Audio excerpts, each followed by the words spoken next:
সরকারের দায়িত্ব গ্রহণ করার মাত্র কিছুক্ষণ পরেই আমি আপনাদের কাছে দুটো কথা বলতে এসেছি।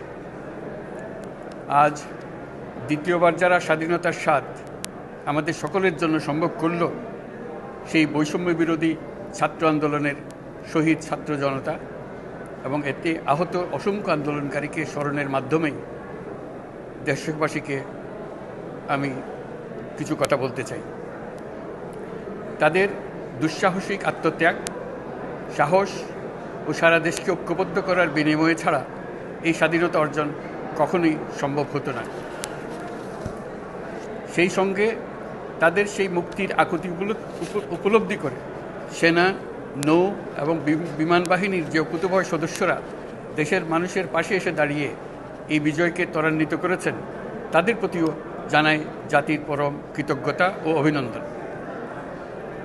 ছাত্র জনতার অভ্যুত্থানে আমাদের দ্বিতীয় স্বাধীনতা অর্জন উৎসবের মুহূর্তে এই স্বাধীনতাকে নস্যাৎ করার জন্য ষড়যন্ত্রকারীরা দেশে একটা অরাজকতার ও ভীতির পরিবেশ সৃষ্টি করেছে। অরাজকতা আমাদের শত্রু, একে দ্রুত পরাজিত করতে হবে। এই মুহূর্তে সরকারের প্রথম কর্তব্য হিসেবে আমরা এই ষড়যন্ত্রকারীদের কঠিন হাতে দমন করব।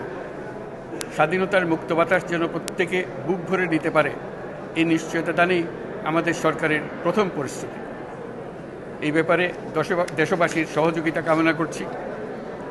দ্বিতীয় স্বাধীনতার এই মিলন মেলা থেকে বাদ যাবে না যারা আমাদের শান্তি শৃঙ্খলা রক্ষাকারী প্রতিষ্ঠানগুলো, নৌ, সেনা, বিমান বাহিনী, বর্ডার গার্ড, পুলিশ, আনসার, গ্রাম প্রতিরক্ষা, কোস্টগার্ড, কেউ বাদ যাবে না।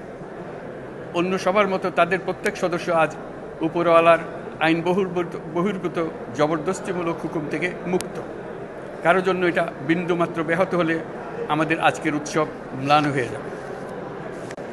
প্রচণ্ড নিষ্ঠুর পতিত স্বৈরাচারী সরকার এসব প্রতিষ্ঠানকে দিয়ে ক্ষমতা কুক্ষিগত করে রেখেছিল। আমরা তার এই প্রচেষ্টা ব্যর্থ করে প্রতিষ্ঠানগুলোর হারানো গৌরব ফিরিয়ে আনব।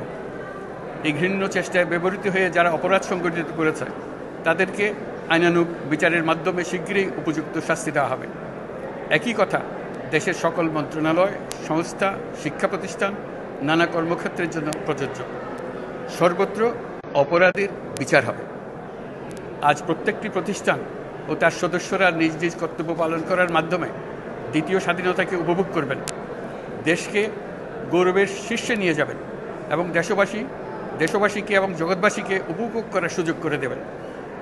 আমি জাতির পক্ষ থেকে প্রত্যেকে নির্ভয়ে আনন্দ চিত্তে নিজ নিজ কর্মস্থলে নিজ নিজ সামর্থ্য নিয়ে এগিয়ে আসতে অনুরোধ করছি। দেশের সকল মানুষকে আজ স্বাধীন, নির্ভয়, নিরুদ্বেগ থাকার জন্য নিশ্চয়তা দেওয়ার জন্য আমাদের ছাত্র শহীদরা প্রাণ দিয়েছেন। এই অভ্যুত্থানের মাধ্যমে সৃষ্ট সরকার দেশের প্রত্যেকের সরকার। এখানে থাকবে সকলের আকাঙ্ক্ষা পূরণের অধিকার। অরাজকতার বিষবাষ্প এখন যেই ছড়াবে, বিজয়ী ছাত্র জনতা সহ মুক্ত মানুষের আইনশৃঙ্খলা বাহিনীর পূর্ণ শক্তি তাকে ব্যর্থ করে দেবে। নিষ্ঠুর স্বৈরাচারী সরকার দূর হয়ে গেছে। কাল সূর্য উদয়ের সঙ্গে সঙ্গে গণতন্ত্রের, সুবিচারের, মানবাধিকারের নির্ভয়ে মত প্রকাশের পূর্ণ স্বাধীনতার জন্য সকলের স্বাচ্ছন্দ্যে জীবন ধারণের সুযোগ প্রদানের সচেষ্ট সরকারের ঘনিষ্ঠ সান্নিধ্য ও সহমর্মী পরশ দলমত নির্বিশেষে সবাই উপভোগ করবে। এটাই আমাদের লক্ষ্য। আমাদেরকে এই লক্ষ্য পূরণে সাহায্য করুন। সারা বিশ্ব আজ অবাক হয়ে বলছে, সাবাস বাংলাদেশ, সাবাস বাংলাদেশের ছাত্র জনতা। আমরা এই অর্জনটাকে আর অনেক দূর নিয়ে যেতে চাই। আমাদের ছাত্র জনতার জন্য কিছুই অসম্ভব নয়। আমাদের তরুণরা অসম্ভবকে সম্ভব করতে পারে, তারা সেজন্য প্রতিজ্ঞাবদ্ধ। যদি আমরা ঐক্যবদ্ধ থাকি, ধ্বংসাত্মক কর্মকাণ্ড থেকে দূরে থাকি, সবার জন্য মুক্ত পরিবেশ সৃষ্টি করতে পারি, আমাদের বিজয় অবশ্যই হবে।